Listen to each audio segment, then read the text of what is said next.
Yeah, so the topic today is the evolving soul of humanity.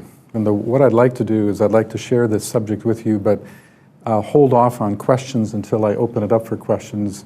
I'll probably have, maybe in about a half hour, I'll open it up for you, and then we'll have some time at the end as well, if that's okay with you. So, yeah, so the evolving of the soul of humanity. And actually, that's just a part of the actual title.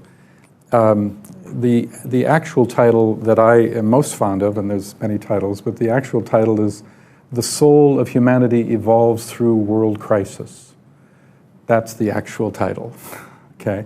And I bring that to your attention because it's actually a really, really important concept when, in looking at the evolution of human consciousness and its relationship to crisis, because in this philosophy, it's understood that crisis is an essential component to evolution, and that I often say that crisis is a prelude or the front door to the largest expansions of consciousness that we could have in our lives.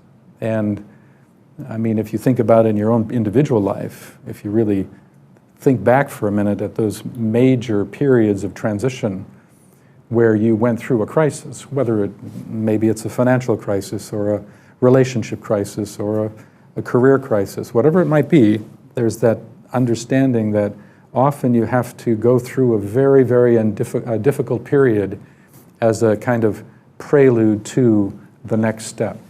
Painful, difficult. You know, in the esoteric philosophy, it's got another name. It's called the burning ground, that one must walk across the burning ground, to walk across hot coals as a function of transition into a higher state of consciousness. And that's the underlying premise of this talk, really, that the human consciousness evolves in that way. And what I'd like to do is I'd like to talk about that from a variety of angles, but I'd like to talk about it both from the perspective of an individual, but also in respect to the whole of humanity. Because it's very interesting, in this philosophy it's understood that the whole of humanity is actually viewed as one entity, one being, one unit of consciousness in the larger sense, and that you and I, as souls, are simply cells of consciousness within that being. And that being is evolving. And that being has the same kind of constitution in its evolution as an individual human being does. Humanity as a whole has a soul, but it also has a personality. It has a lower nature. And just like a human being, when you're on the path, there are times when you struggle between the higher part of oneself and the lower self. The same is absolutely true in the physics of the evolution of consciousness in the collective. And so what I'd like to do is kind of go back and forth between the individual and the collective to see its relevance. And one of the things to keep in mind is that in the human kingdom, the reason why crisis is such an important factor in evolution is because it is said in the ancient literature that life as it moves through the human kingdom it's the first step where life discovers itself. Let me put it another way. Think of kingdoms of nature as just being categories of form, which is what they are. Mineral kingdom, plant kingdom, human kingdom, animal kingdom. Those are categories of forms, categories of living forms, and that life evolves from the most dense to the full enlightened. And it is said that the human kingdom is the fourth kingdom out of 7. There are, you've got the mineral, plant, animal, human, and then there are 3 above that are subjective, they're subtle kingdoms. You've got the 5th kingdom is called the kingdom of the soul, the 6th kingdom is called the planetary kingdom, and the 7th kingdom is called the solar kingdom. But just the idea here is that as life gradually over millions and millions of years evolves through these categories of forms that we call kingdoms of nature, and that each kingdom of nature gives to life a certain developmental capacity, or that is to say, each kingdom of nature, there's an objective that life experiences, that life develops. For instance, in the sense of, let us say, the plant kingdom. In the plant kingdom, there are many characteristics that are slowly being developed as life moves through the plant kingdom, and one of those has to do with a sense of yearning for the light of life itself, which is the soul, the sun as the source of life. That sense of yearning to a greater light, the source of life. And even now, today, you and I, as we yearn for the light of our own soul, that's the same concept. The sun within us is actually still a thing that we're striving to live with, to develop deep inside. So what I'm trying to say is that characteristics that are developed in earlier kingdoms of nature have a higher octave that are expressed in the higher kingdom. So the plant's yearning to to reach for the sun, on the human level, that manifests as our yearning to touch the sun within ourselves, the light of our own higher consciousness. I only bring that up to just emphasize the absolute importance of realizing that each kingdom of nature, certain attributes are realized by life. And the human kingdom is unique in as much as it's the first kingdom of nature where life does two things.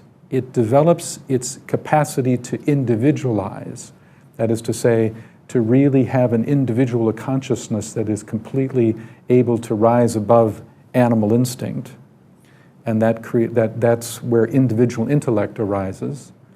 But on another level, it's the first kingdom of nature where life begins to introspect.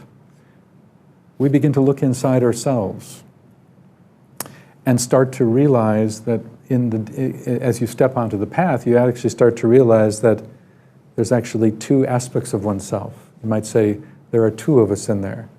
There's the day-to-day consciousness, which we would call personality or ego, but then there's this higher thing, a higher quality, a higher potential.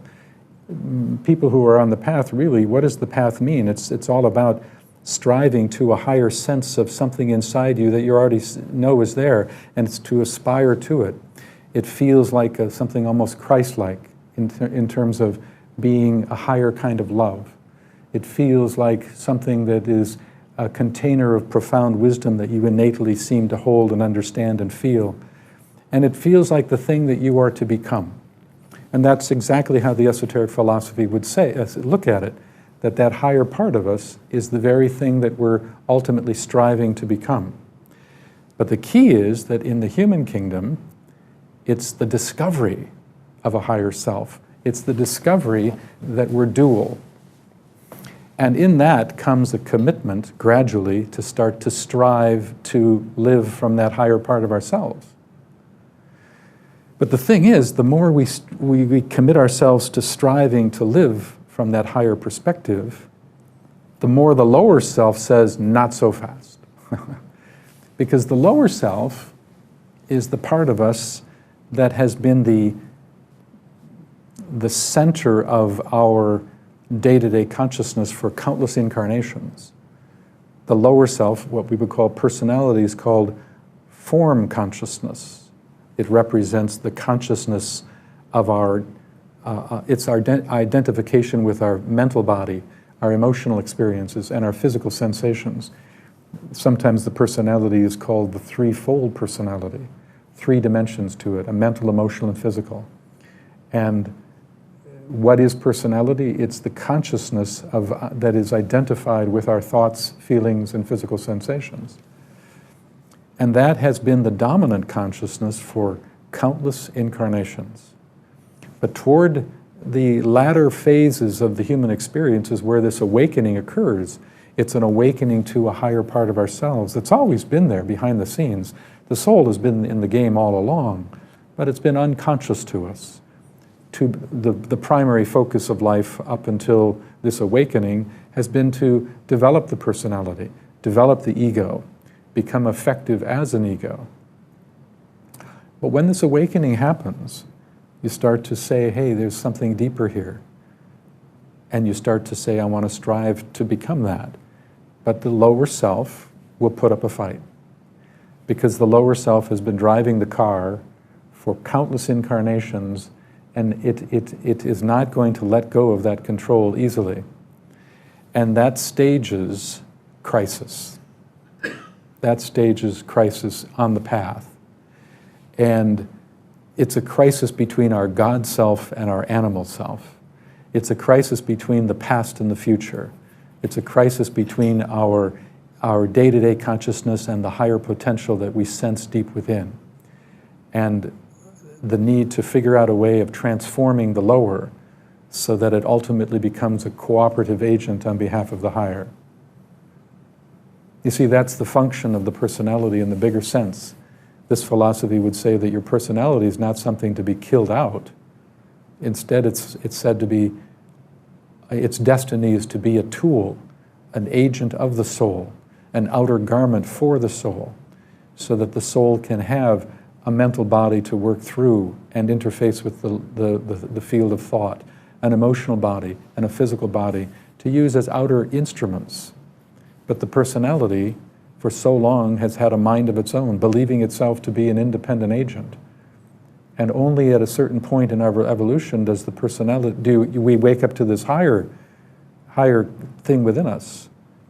And the personality is not going to let go. And so that's why the path is always fraught with highs and lows. Have you noticed? You noticed, okay? Okay. Because, you know, I teach around the world in many countries, and I tell my students everywhere, I always say, look, get used to the hill and valley experience. It's woven into the very fabric of human consciousness itself.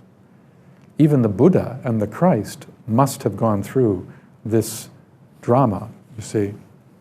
You know, you strive to that higher part of you, and then you plummet, you know, and sometimes it can happen in the same day. You've probably had those times when you've had a really deep meditation and you feel like you're right on the beam, and your personality is saying, I'm that close to enlightenment, says the personality.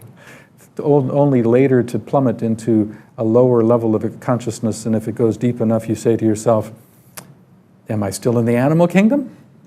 You know? And part of that is because there's this great pull between two forces. And that's into the fabric of human consciousness itself, because we're dual. This is not an issue that happens in the higher kingdoms, the three higher kingdoms, nor is it a factor in the lower kingdoms. It's in this kingdom that life discovers its own duality. It's in this kingdom where we realize that we have the capacity to introspect, and through that introspection comes the discovery of our two-ness, so to speak. And that holds true with humanity as a whole. The same thing is true for humanity. You know, humanity has a soul.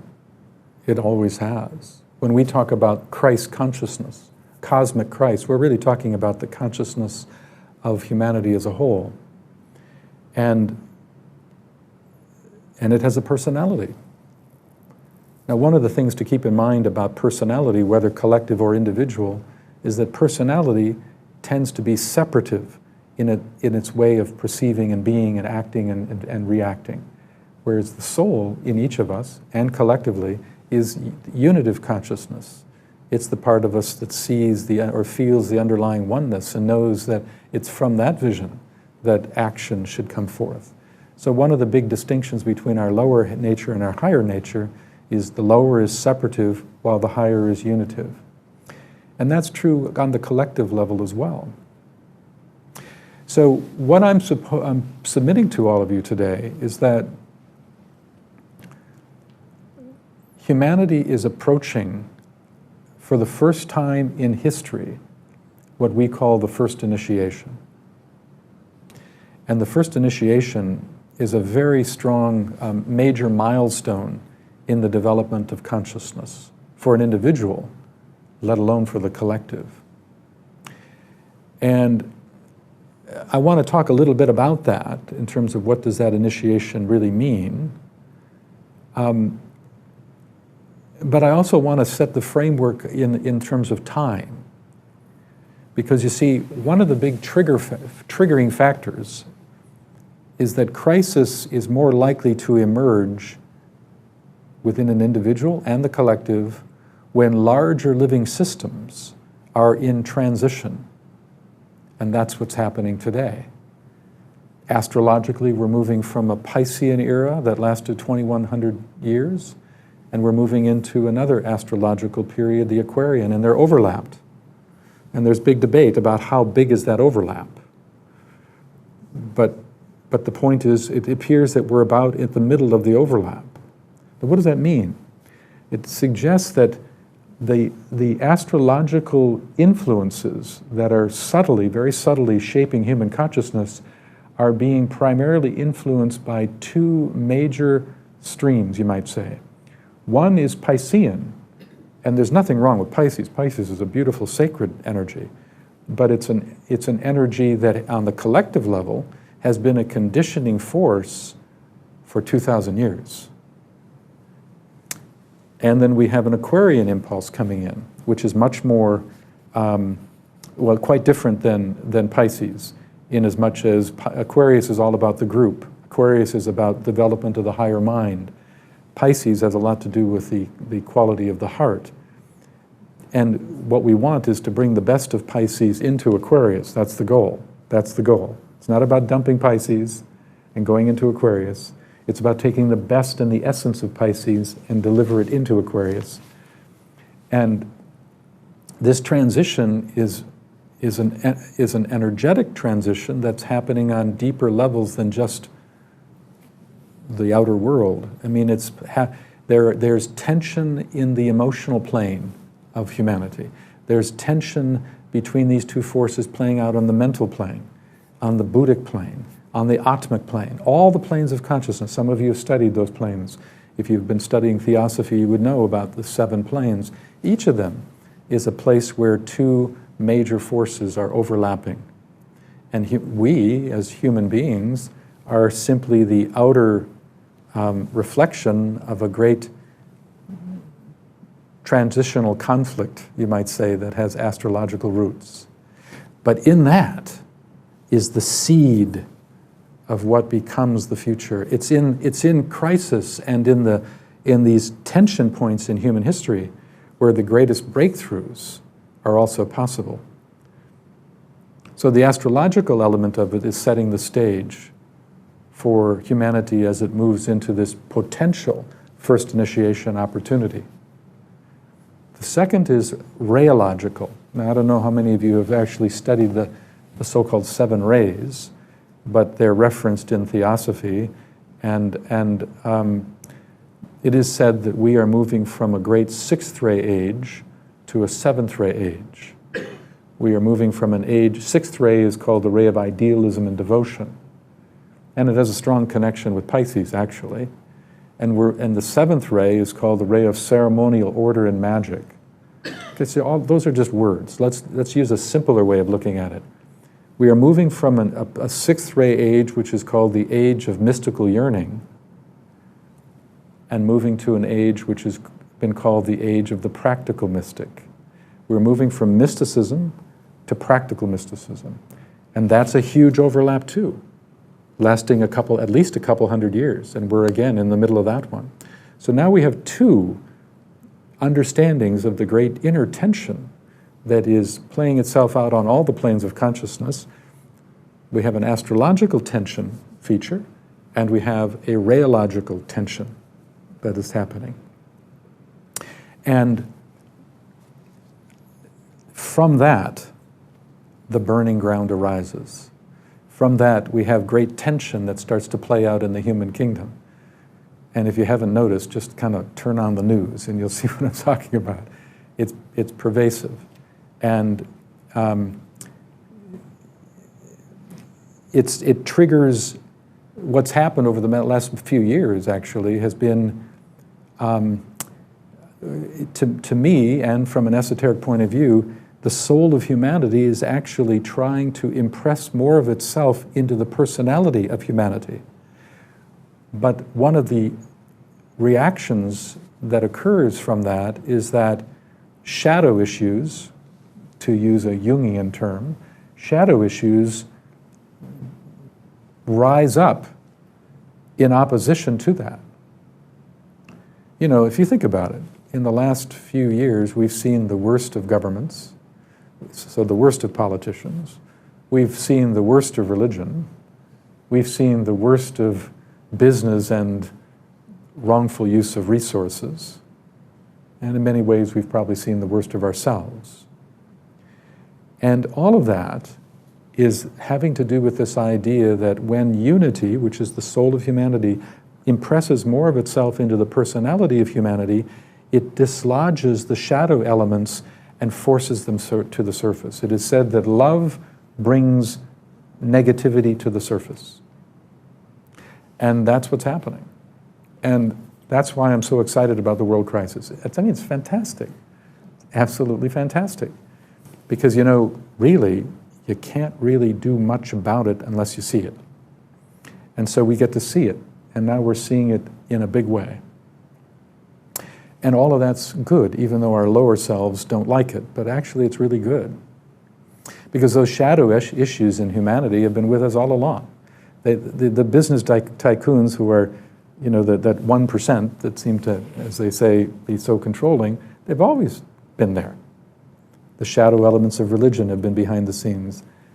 But they've been there all along, but now they're given exposure. And what is this soul of humanity as it's trying to impress itself on humanity, on the lower part of us? It represents the sum total of our collective wisdom. The soul of humanity represents those higher principles that we around the world are starting to sense deep within. And we want to bring them into it. The principle, for instance, of oneness expressed through diversity. The absolute essential understanding that to really move humanity forward, we have to perceive a oneness, but we can only do it through an honoring of diversity. That's a real Aquarian attitude. That's a really, really important concept or archetype that the soul of humanity is trying to impress on the personality of humanity. But any kind of resisting forces to that impression will be exposed because of that. And that's what's happening today in many ways. And it is the function of human evolution that's, as I said earlier, remember that this is how it works, where as more light tries to impress itself on it, on the lower nature will demonstrate its resistance. Another way of putting it is this: the more we strive toward a sensed ideal, a higher expression, aspire towards something lofty that we sense, the more we become aware of everything inside us that just seems to prevent us from getting there. And that's the shadow. Or Christianity might call it the devil within. And esotericism often calls it the dweller on the threshold. Whatever we call it, it's there. We all have it. And not only do we all have it, but if you didn't think you have it, you wouldn't be here because you'd be enlightened. In other words, much of the path has to do with the so-called redemption of the shadow and the transformation of it. But it causes great pain. So we are living in an incredibly interesting time. And there are the potential for the future is astounding if we can get across this burning ground period. And I don't think we're quite yet at the hottest place on the coals. I don't think we're quite there yet. I think we're getting there, but we're not quite there yet.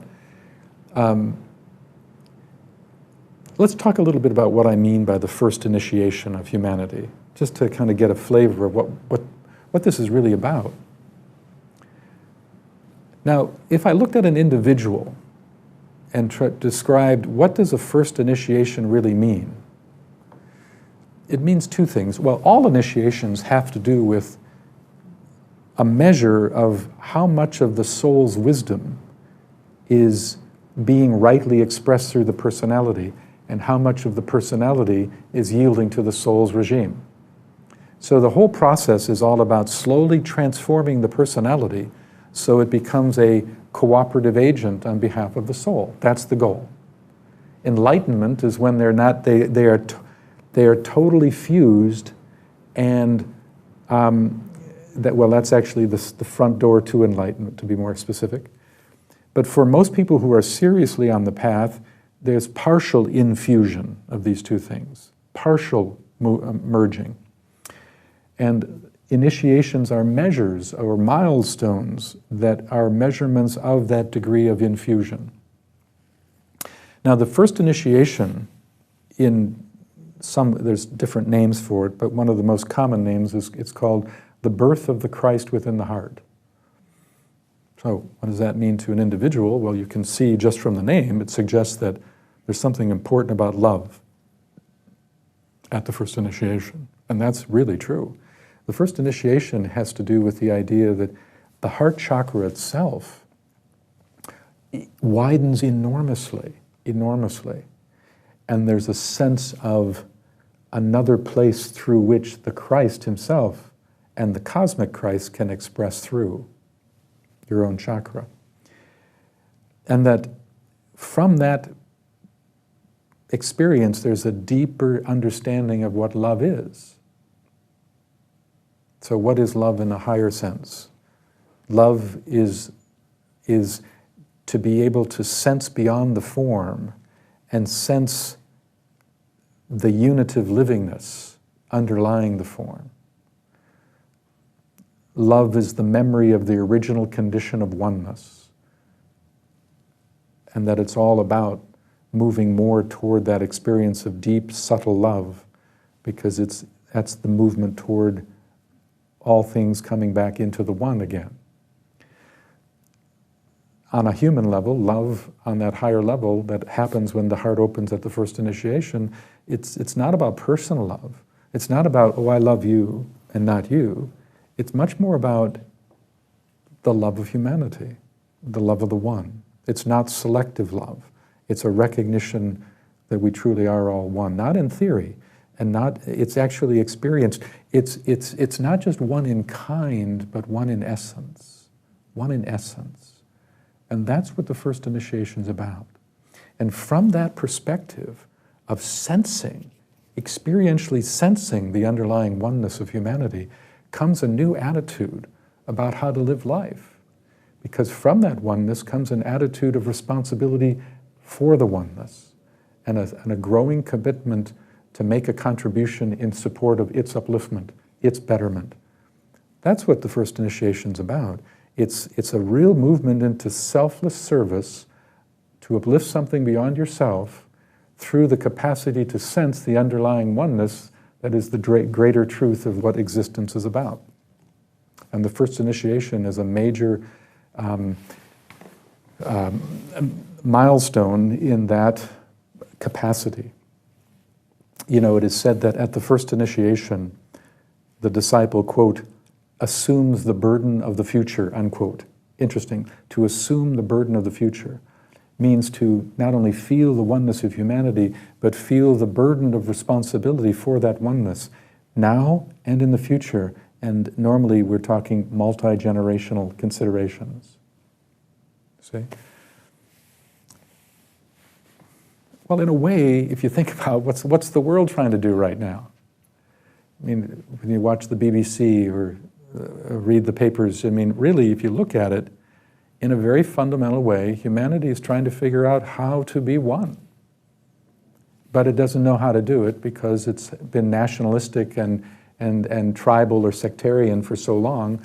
But deep down, there's a growing revelation or recognition that if we don't find a way of being one, we don't stand a chance of survival, really, really. I think you can probably all feel that yourselves. And so what does it mean for us to, it means that we have to find oneness through diversity, like I said earlier. And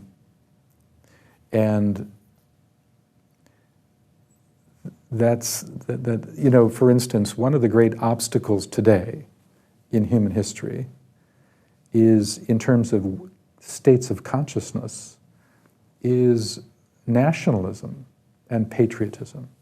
Nationalism and patriotism are great obstacles to humanity's future. They're categories of thought. They're thought forms. And we, as a humanity, evolve through our relationship to thought forms. But all thought forms give us all they can and then must be let go to adopt a higher archetype, a higher pattern, a new set of understandings. Nationalism is actually holding humanity back from the deeper focus, which should be internationalism. It's about recognizing the oneness of humanity, not the oneness of a nation. Doesn't mean that we disregard the oneness of a nation, but the truth is the whole movement is moving toward transnational boundaries to see the oneness. I remember once a great master, you know Master Moria, who is said to be the head of the first ray ashram, once said this about, in thinking about how to make the world a better place. He said something to the effect that the solution to bigotry and racism is international travel. It kind of makes sense, you know. You go to other places of the world, you realize that person may be living a whole different lifestyle, but deep down, that's like me. That's still me, you know, that you get that feel. And in a certain sense, humanity is at a real critical point here to try to figure out how can we be one and rise above the instinctual lower tendencies that want to isolate and be separative. Remember, the personality is governed by the urge towards separative perspective. And so when we recoil, it's usually our personality that's recoiling and becoming more protective and separative. But the larger trend of humanity is the other way, toward unity, toward oneness through diversity. So that's one aspect of where humanity is as it's starting to move into this incredible opportunity. But the first initiation is not just about more love. It's not just about feeling and recognizing the oneness of humanity. But it has another factor, too. For an individual who takes the first initiation, it means that the soul within that person has taken dominion over the physical appetites of the physical dimension of life. Physical appetites. So what I'm saying is that when a person is a first-degree initiate, they've come to a place in their evolution where they have another relationship to not just their physical body and its appetites, but the way to physically interface with the outer world. For instance, a person that takes the first initiation will develop a whole different understanding of resources and money. You start to realize that the resources that you have in your life are really not your resources, as your personality wants to call it. You may be the custodian of resources, but it means that they're to be used on behalf of the betterment of the human condition. There's also that sense of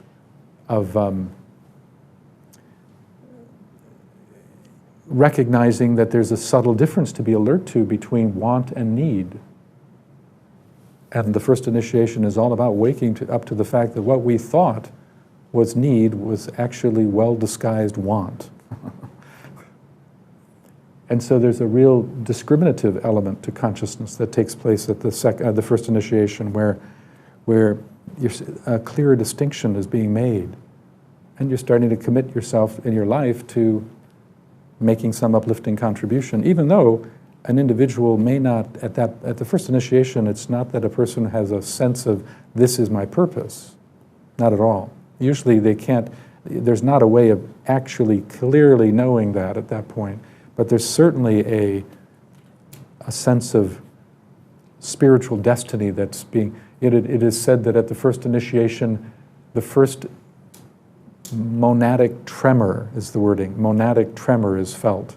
The tremor of destiny is felt, even though it's not really grasped conceptually. A person has a different relationship to their physical body. Doesn't mean that a person who's a first-degree initiate no longer eats or has a sexual life, But it means always, when it comes to the appetites of the physical body, always there's a higher part of oneself, the indwelling observer, that has regulatory oversight over those impulses. So it doesn't mean denial, it means observer and regulation.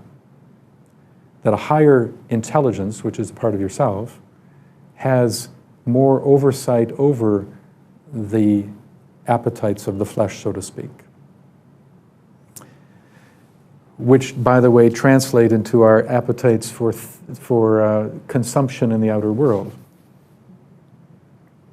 If you really think about it, what is humanity, what its probably its greatest crisis is? Consumption. I mean, really, think about it. And is there something wrong with the idea that 80% of the world's resources is consumed by 20% of the world's population? I mean, doesn't that create a kind of offense for you? I don't know, sure it does for me. You know, it's so interesting when you think about it, because the Buddha said that all suffering in the world was due to desire, the tendency to want to possess and grasp. But think about it. Our Western economies are based on desire.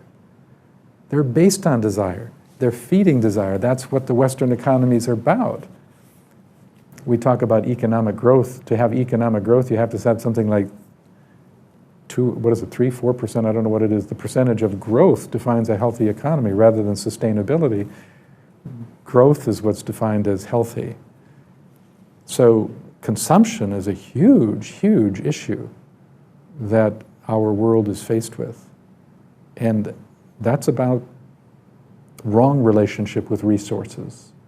You see, the thing is this.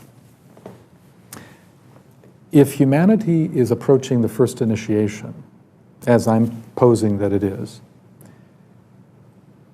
and the first initiation means that we come into right relationship with our physical dimension of life, much more right relationship to it, and a more right relationship to resources,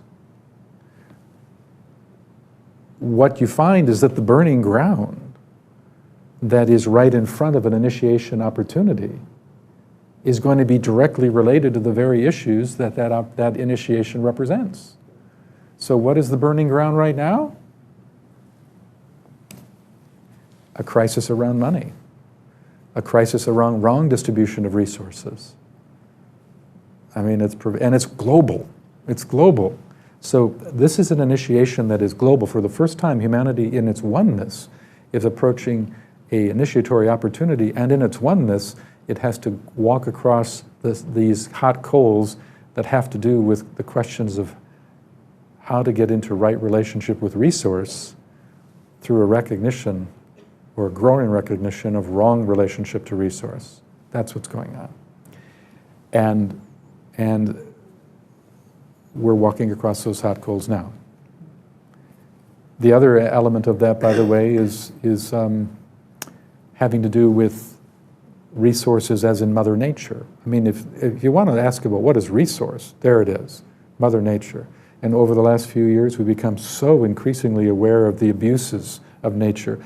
Historically, we've believed that our role as a humanity is to sort of become master of Mother Nature rather than recognizing that we're merely constituent parts of Mother Nature. And so the whole rise of the environmental movement and its gaining momentum is a direct relationship, directly related to the very first initiation that I'm talking about. Because that's resource as well. And we're walking across the hot coals.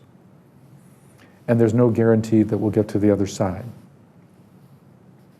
And so I want to talk about a little bit about that as well.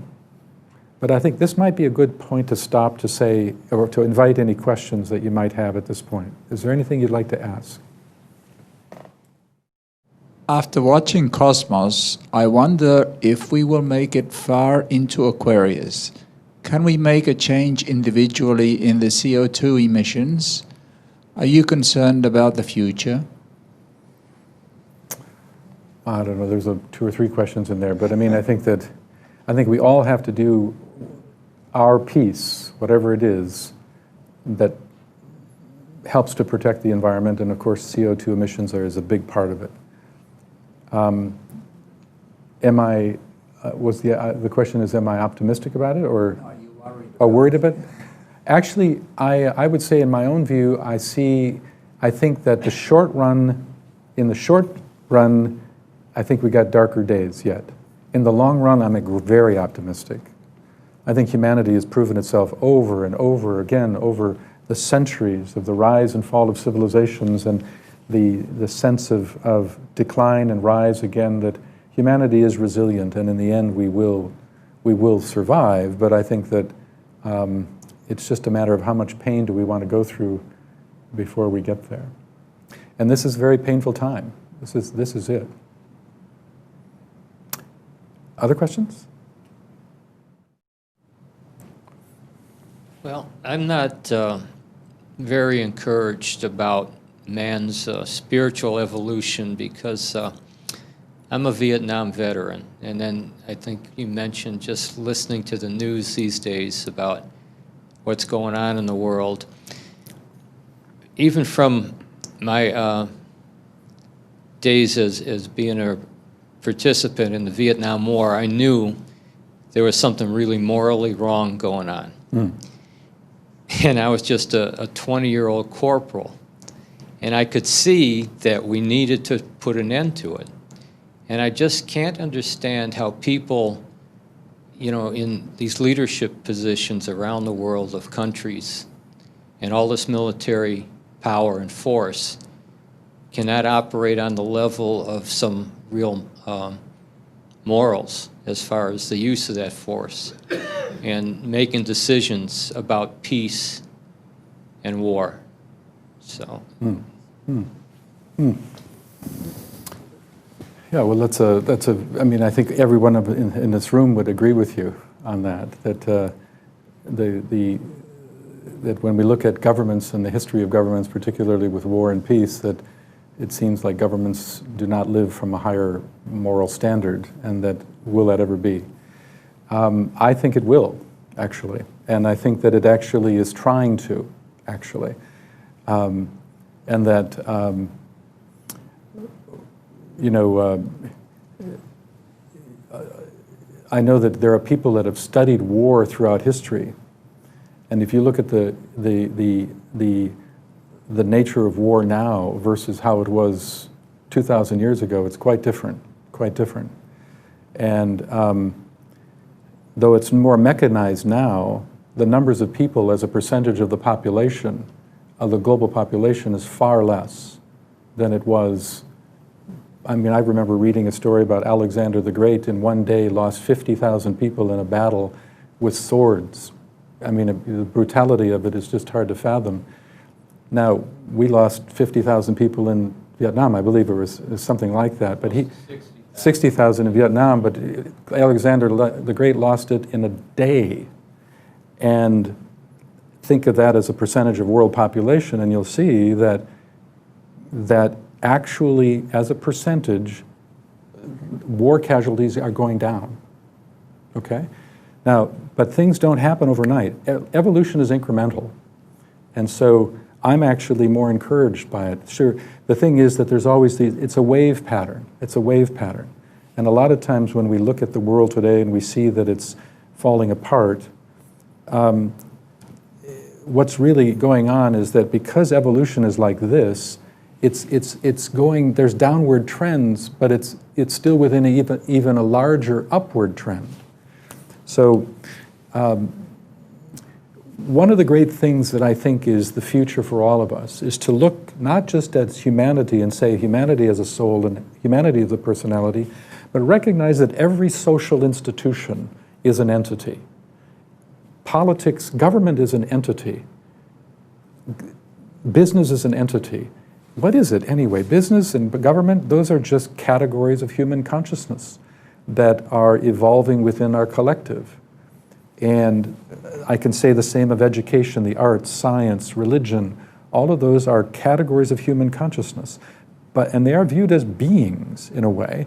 And that what's so important to realize is that there's a soul part of it and a personality part of it. A lot of people say the problem of the world is government. No, the problem of the world is not government. A lot of the problems of the world stem from the personality nature of government, but what about the soul of government? A lot of people say, oh, the biggest problem is the business world. They're the crooks, they're the problem. No, the problem with the world is not the business world. The lower tendencies of the business world is true. That's a big problem. But the soul of business is absolutely sacred and indispensable as we move into the future. So one of the things that the esoteric philosophy would say is, never look at something at face value. Everything is dual, not just me and you. That everything has a soul, a higher potential that's struggling to work through a lower tendency. And the same is true with government. And what is the instrument that makes that perspective possible? Right there, the third eye, the eye of vision. I mean, there's a lot that I could say about the eye of vision, but one of the most amazing things about the third eye, it's the organ of perception that makes it possible to see the soul hidden within form. Whether that's called a human form, or the form called a tree, or the form called a political system, or the form called a crisis in Iraq. You start to really look at the crisis in Iraq, or the Crimean situation, or whatever the thing is. These two eyes will look at it and see it at face value and either is often offended, and understandably. But when we look a little deeper, what you're really seeing in world events is a set of spiritual qualities that are struggling to express themselves through societal forms and are doing it at different degrees of accuracy and distortion. And so much of the future, as I see it, is our capacity to, you might say, it gives us a new understanding of that expression, working behind the scenes. What is the behind the scenes? It's trying to sense what is the soul that's trying to work through this thing that my personality doesn't like. And I think that's the story for all of us, including the military and the government. Yeah. I'm wondering if you'd have anything special to say about the changing nature of public debate. 100 years ago, we had newspapers, and today we have Twitter and Facebook and all of this stuff. And public debate is much, much different than it has been in the past, and itself subject to scrutiny and study by policymakers and government bodies. Mm-hmm. Well, that's a full question too. So I guess my response to that is that the emergence of the internet, which is really the root from which this is coming forward, actually that's an indication that the first initiation is approaching, interestingly.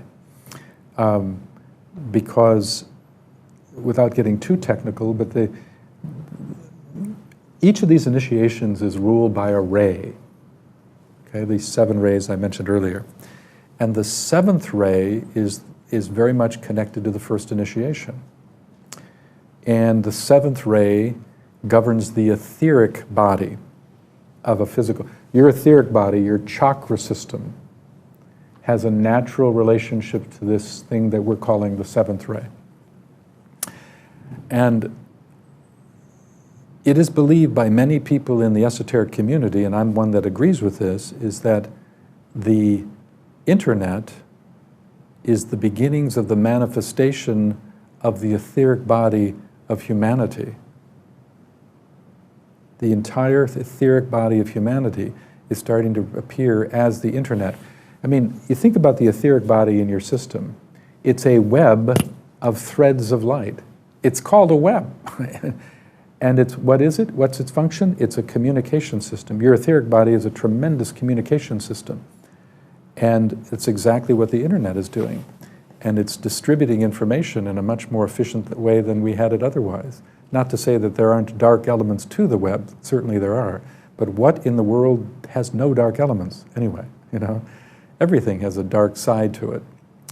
But I think that the very fact that it's changing public discourse and communications is a fantastic thing. It's also helping us see the one humanity in a way we couldn't before. Because of instant communications, we can see things that, I remember when my father was in World War II, I remember him telling me the stories of how what was happening in Europe might not get back into the newspapers in the United States for several days or weeks.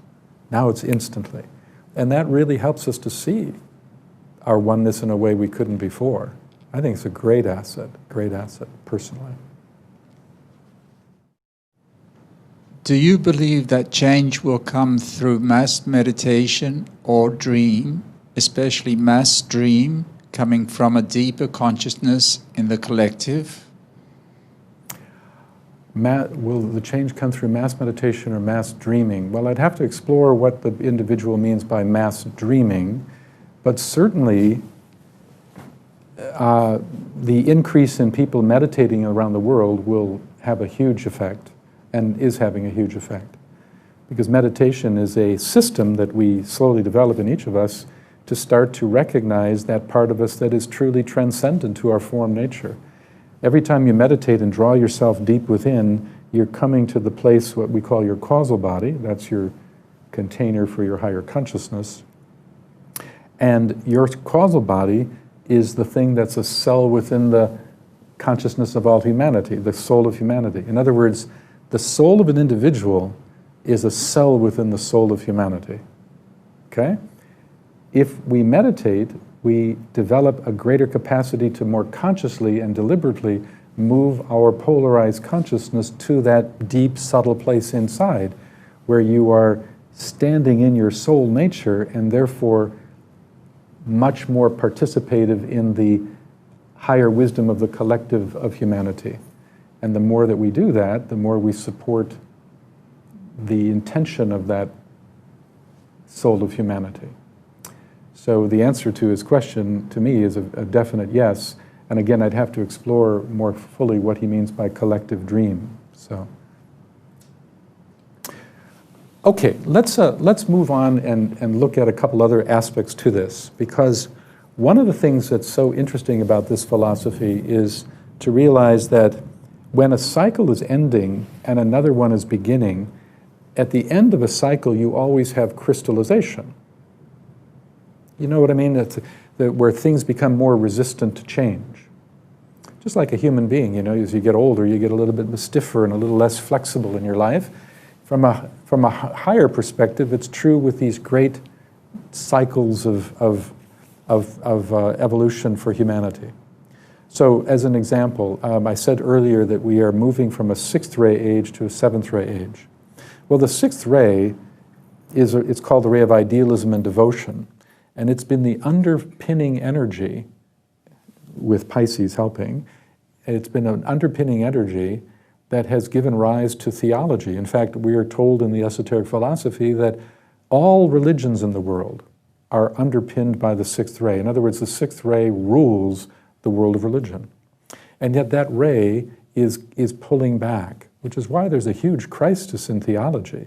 I mean, of all the social institutions, none are in more greater crisis, I believe, than religion. And it's why, you see all world religions are in decline, except for the very fundamentalist conservative branch of each of those religions. They're on the increase. And that's because at the end of a cycle, the consciousness, human consciousness, and particularly those most sensitive to the 6th ray tendency, will become, there will be a faction of those people that will actually dig their heels in and start to sense that what's in the future is uncomfortable to them. And so there's a turning back to the basics. So back to the basics and a running back in a very conservative movement. That's actually what's happening in the world of religion today. It's why the fundamentalist branch of every theology is the one that's growing, because it's a fearful reaction to a deeper sense of what is trying to unfold, and because of the fear, there's a turning back to fundamentals. And this is predictable. This is predictable. But with that comes what are called the glamours. In other words, every ray tendency, when we study these, think of a ray as a style of consciousness, that every ray will have distortions. And in fact, in this philosophy, when you study the 7 rays, you put as much energy into studying the distortions of the rays as you do the purity of the rays. In fact, often we sense the distortion more clearly than the purity in ourselves. Well, at the end of a cycle, the distortions, these so-called glamours, are heightened. And so you get a lot of glamours around fanatical reactions to truth, spiritual truth, at the end of a 6th ray cycle. And you have also the glamour of the sort of messianic glamours, and also the so-called glamour of martyrdom. The glamour of martyrdom, which we see a rise in around the world, is actually a known, predictable glamour that would occur. It's in the 6th ray realm, and sure enough, that's what we're seeing a rise in. And it's dangerous, but nonetheless, it's built into the fabric of human evolution that at the end of a 6th ray cycle, we would see more of that, you see? Now, it's not just religion, though. There's a pulling back that happens in all departments as well. There's a conservative movement that's happening. When I say conservative, I mean going back to the basics. A strong movement in politics, a strong movement in the arts and sciences, and all of the social institutions have a backlash of going back, elements of it trying to go back. You know, sometimes when I do this talk, or something like this talk, I talk about this burning ground and speak of how there are 3 groups of people in this burning ground. If we took all of humanity, we could take and divide humanity into 3 big sections in this incredibly transitional period of life. The one group is the group that is sensing a new paradigm and just saying, I want to go for it. And even though they're walking across the hot coals, they think it's worth it. These are a lot of very progressive thinking people who see that even though their feet are burning, you might say, just over the horizon, they intuit that there's a kind of a promised land of great potential, a much better world, but we have to walk over these hot coals to get there. That's the first group. But there's a very, very large group and a growing group that they're the group that they don't sense the beauty that's just over the horizon. Or I'd like to call it a place where there's dew-laden grass and it's cool, okay? They don't sense that. It's not a statement of criticism. It's a statement simply of speaking of capacity of consciousness. That's all that is. That's all that is. And so there's a mass of people who, at this point, because humanity is pyramidal, that a mass of people who, just based upon where they are in the long journey of evolution, haven't that sense or that capacity. All they know is 3 things. They know that their feet are burning. They know that every step forward, it seems to get hotter. And the third thing is they know that back there, their feet weren't burning. And so what would we expect with that kind of, those 3 questions being looked at? I mean, that would cause a great 180-degree pivot, and that masses of people would begin to run the other way back to what was. So that's so predictable, absolutely predictable. And so that group is really moving back fast and strong, and more people are joining that group. Whether we're talking about fundamentalists in theology, like the born-again Christian movement, or the jihadist movement, or the Hare Krishna movement, or we're talking about hardline conservative politics, or we're talking about going back to the basics of education. Whatever it is, there's a tendency to pull back. And a lot of it's out of fear. And what happens is these 2 groups, because they're going in a different direction, and it actually makes those hot coals that I've been talking about even hotter. It actually makes the coals hotter. Tension is greater. And then the other thing, though, is that there's actually a third group, and I talk about this quite a bit in the different places I teach, and it's a middle group that's right in the middle. And in the philosophy, it's called the new group of world servers. Now, who are the new group of world servers? They're the people that, there's many definitions, but one definition is this. It represents the sum total of all human beings on the planet who have awoken to some extent to their higher nature, are sensing a higher prompting, and are wanting to strive to live from that higher prompting as best they can and make a contribution, and are doing some work at trying to transform their lower self so they can be more effective at that, whatever it is.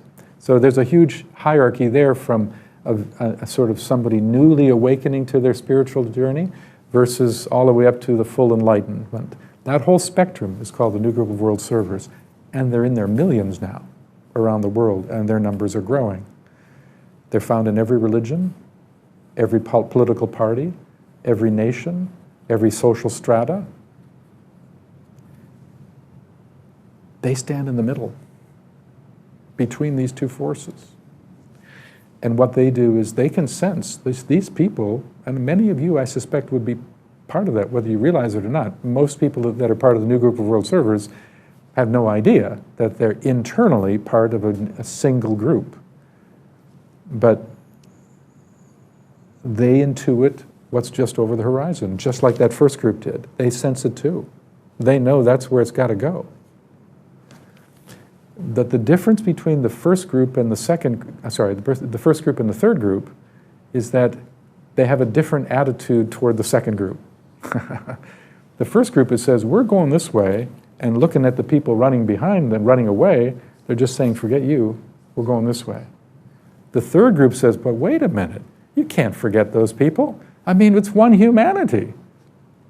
Everybody is one, it's all one. The last weary pilgrim must come home.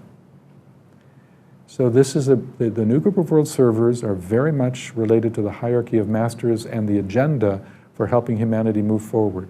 They stand in the middle. They're the bridge.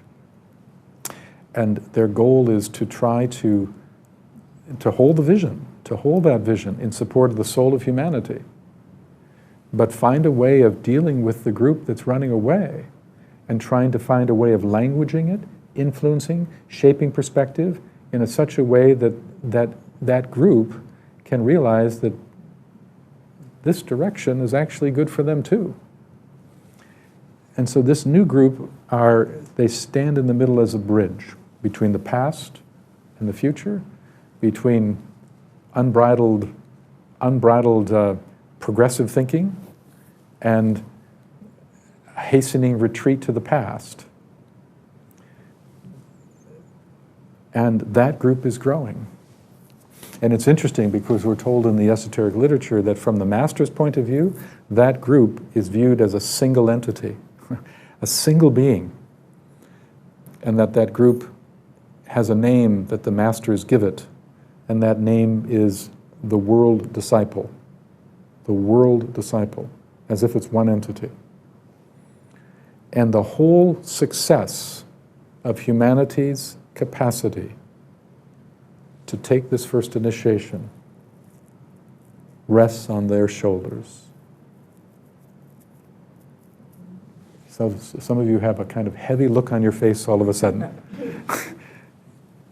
But it really does, in a way, because how could it otherwise? I mean, if it's going to be about one humanity crossing a threshold and two directions that humanity is going, the only group that can possibly do this is the group that's trying to stand in the middle and make the transition.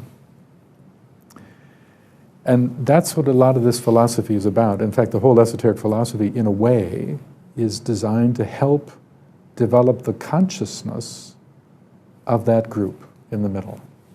How to help that group to understand the larger occult principles that can help them shape their thinking in order to be more effective in helping that transition take place.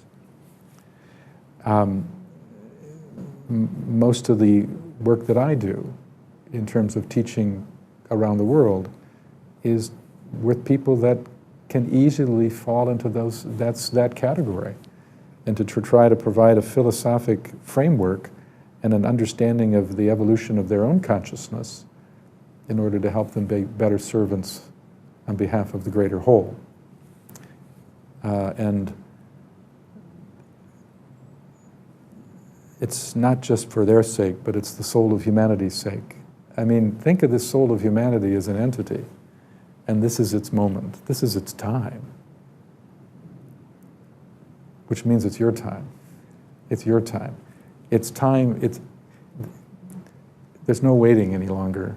This is the time to bring out the best of you, bring out the highest kind of love you can into the fabric of your day-to-day life, bring forth the wisdom that you sense inside that you know has uplifting value, and to bring it out. And if you can do that without thinking about magnitude, I have no doubt that the Christ will look upon you and smile. Keep in mind that the new group of world servers is not about getting out there to make a big difference as individuals. It's in the group that it's an Aquarian process. Aquarius is the sign of the group. One of the things that I find of people on the path is that a lot of times there's a sense of, I have a destiny. I have a sense I know I can do something good in the world, and I feel called to do it. That's great. That's great. But then because the personality is still in all of us, it still weaves its tentacles of influence of perception, that personality can even distort that a little bit, so that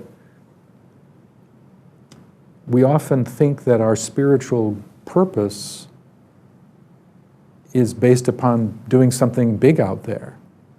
But it has nothing to do with big. You see, the big difference between the personality and the soul is that the personality defines its success using quantitative measures. The soul defines its success using qualitative measures. It's not about how much, how many, how big, how often. It's about how well. It's that simple. It's about how well. You know, I do a lot of private counseling with people too, and I can't tell you how many times over the years I've had somebody speak to me, and I'm usually using esoteric astrology as a tool to help understand their journey. But I can't tell you how many times I've seen people who say to me, you know, I have a destiny. I just know, I feel it, and I don't exactly know what it is, but I know it's coming. It's unfolding. It's going to be there. And I just know it, and all I know is it's going to be big. That's what they say. It's going to be big. And I have to try to tactfully say, you do have a purpose. And just realize that the part of you that thinks it's going to be big is your personality contributing to your perception at that moment. It might be big. It might be little. Irrelevant. What counts is just be the best you can be. And look at every situation in your life as a place where service can be rendered. See, that's the big difference in Aquarius versus Pisces. Pisces was very much about service, but it emphasized a specialized approach to service. It emphasized going to the place where there's greatest need, where they have the greatest human suffering. That's why Pisces in some of the ancient literature is called the sign of the saving force, which is why even traditional astrologers will tell you that Pisces is the sign most associated with things like social work. It has a lot to do with service to the underbelly of society. Aquarius is not that way. Aquarius is a recognition that there is no place where service cannot be rendered. That every place is a place of potential upliftment, not just the place of desperation, but every place is. So it's a different way of understanding service, see? It doesn't negate the Piscean truth that people who are suffering need to be cared for, absolutely. But that's one of many, many expressions of service. And Aquarius is to really live from and to help the soul of humanity as it approaches this initiation. It's important that each of us find a way of being a bit of a pioneer. You know, Aquarius is the sign of the pioneering spirit. And be willing to be a little bit on the fringe, because it's always on the fringe where the new paradigms are seen in any social system. You never see it in the center. The center is where the power status quo is, often conservative thinking, but the fringe is where the new paradigms are seen cresting on humanity's horizon. Be willing to be on the fringe, is my point. Be willing to, you know, I always think that if you're really on the path, if you find in your life that if there are not people in your life who scratch their head in bewilderment, there's something wrong. Really, there's something wrong. Because you should be experiencing a sense of swimming against the current of societal trend. It's called the reversal of the wheel. We often are swimming in another direction. You know, and so if you don't feel like you're swimming upstream a bit, it's probably something wrong. Yeah. So look, this is really an important time. I mean, we don't know the exact timing of when the first initiation could happen. Even if it does, we don't even know if it will. The point is the stage is set. The circumstances are shaping themselves perfectly. The major world crises today perfectly fit collectively what in this philosophy we've long understood the first initiation to represent. And what more likely a time for such a monumental transition than a time when larger living systems are going through a big transition? It all makes sense. And that you and I and millions of other people all have a key role to play in that. There's a lot resting on our shoulders. But remember, again, it's not about quantity, it's about quality. So we just have a few more minutes, and I'm open to any other questions you might have. Many other people will ask the same question, being here in the Theosophical Society. What do you think would be the role of an organization of this magnitude going forward? Oftentimes, I think that organizations like these are not needed anymore, but more of a great collective work. But on the other side of me, they say, well, perhaps this is a perfect timing for an organization like this, of the nature of the Theosophical Society. It seems like more and more other organizations, even though they call differently, are taking more of a theosophical perspective.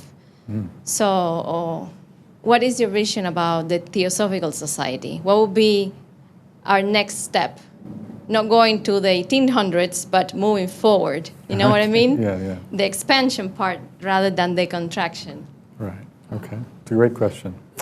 Well, I think that what I can share with you about that is what I'd also say about the Lucis Trust, which is also deeply connected to this work, having to do with and anthroposophy. So it's not just theosophy, but those are three organizations that I think are really pivotal. And I think that they're actually essential in the future.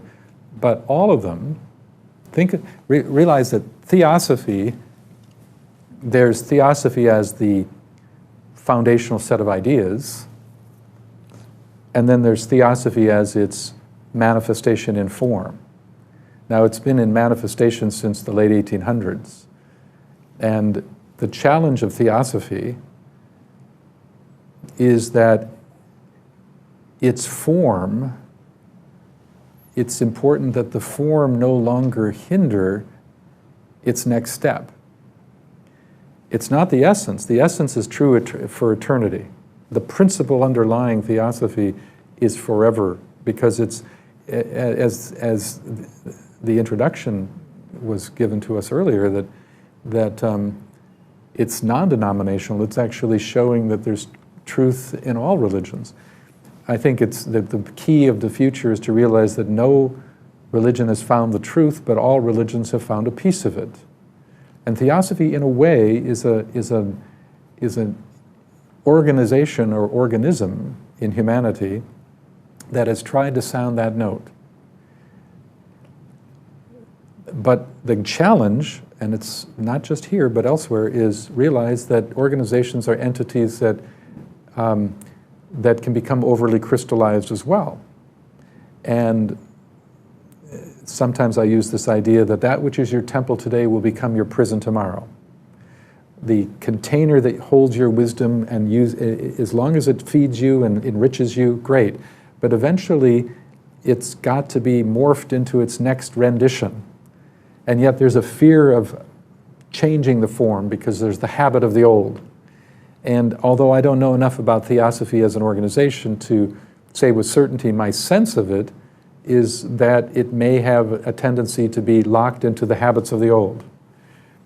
Because all organizations tend to do that. It's not just Theosophy. Political parties do it all the time. Just, again, watch the news. You know, so the hope is that Theosophy will go through this transition, this crisis period, and carry its essence into the future, but alter the form a bit so that it can actually be more readily available to a larger audience, a larger population than its current form. And I would say that of the Lucis Trust, that's the whole organization through which the Alice Bailey work came through, and also Anthroposophy. So, yeah. See if I can phrase this right. It's a question of discernment. I hear you speaking that you're able to watch the news and immerse yourself in, what's going on in the world. But oftentimes when I'm, watching the news, my thought, my emotion, it seems to plug into that emotional, almost in a negative kind of momentum, almost like I'm joining the pack, in a sense. And so I realize that you need to be in the world, that you need to understand it so that you can function in it and have compassion. But at the same time, there's that discernment question of, how much do I do that and how much do I avoid so that I don't get sucked into that. So could you speak a little bit about maybe, how it is that you're able to, keep your mind on the higher self while plugging into all this commercialism and world troubles? Okay. Okay, well, first let me clarify something. I never once said that I was able to do it all the time. So if I were, then I'd be a master. So just, it's all relative to it. I mean, it's easy to get caught into the just immersion into the lower too. See, the whole path in a way is a path of realizing that you have these three instruments, mental, emotional, and physical, that are going to be reactive to stimuli from the outer world. In your case, in your discussion, watching the news, you spoke of the emotional becoming part of it, connection. That's one of the functions of your instrumentation, and that's all it is. Your lower self is just a threefold instrument. That's its purpose, to be used by the soul. But we have to, in a way, the whole path is to realize how to use the instrument and not be used by the instrument. How to have feeling, have emotion, and not be had by emotion. And that requires a sense of detachment from your instruments without repression. So in this philosophy, the whole path has nothing to do with repressing feelings, physical impulses, none of that. It has to do with having a part of you pull back and observe your emotions while you're having them. And notice the reactions that your emotions have to outside stimuli, but not be captured by them. And for many of us, it's kind of, I'm caught, I pull myself back. I'm there, I'm in it, what am I thinking, what am I doing, what am I feeling? Boom, I'm back into it, what am I thinking, what am I, say this is back and forth thing. And that back and forth thing of getting lost in it and then pulling yourself back to become the observer is actually a good thing, because in the process, it's slowly building a muscle of consciousness, and it's helping you to realize that you can be in two places. there's a place to be that's immersed, and there's another place to be that can be observing the phenomena of it. Now, eventually, you're able to start to realize that you can actually start to get a sense of what it means to be in two places at one time, to be engaged emotionally, and have another part of you always back here going, interesting. See? And when you can do that all the time, under any conditions, no matter what happens, that's when they call you master, okay? And the initiations are all about a measure of how able a person is to do that. And the second initiation, which we haven't talked about today, but the second initiation is when an individual is able to hold that detachment from the emotional body in such a way that the soul is now victorious over the independent tendencies of the emotional body, but without any repression. So don't feel alone when you get captured by it. Just realize that the moment you realize you're captured, pull away and observe. And in time, you get to learn that there's two places to be. Actually, and that's the big story anyway, it's all about learning how to be in a place of expansiveness and be right here, to sense the universal and live in the particular, to be in a place of utter formlessness and at the same time engaged in form. That's the paradox of what it means to be a master, and we're all kind of masters in the making. So for a long time, it's back and forth, back and forth, back and forth, with measures of capacity and measures of skill at separating. But then eventually it's to be the beingness behind the form and use the instruments completely. The old saying is, I love this. This is one of my favorite phrases, and it's paraphrased, but a great master once said this: always remember, you are the director on the stool. Never leave the stool to become one of the characters on the stage.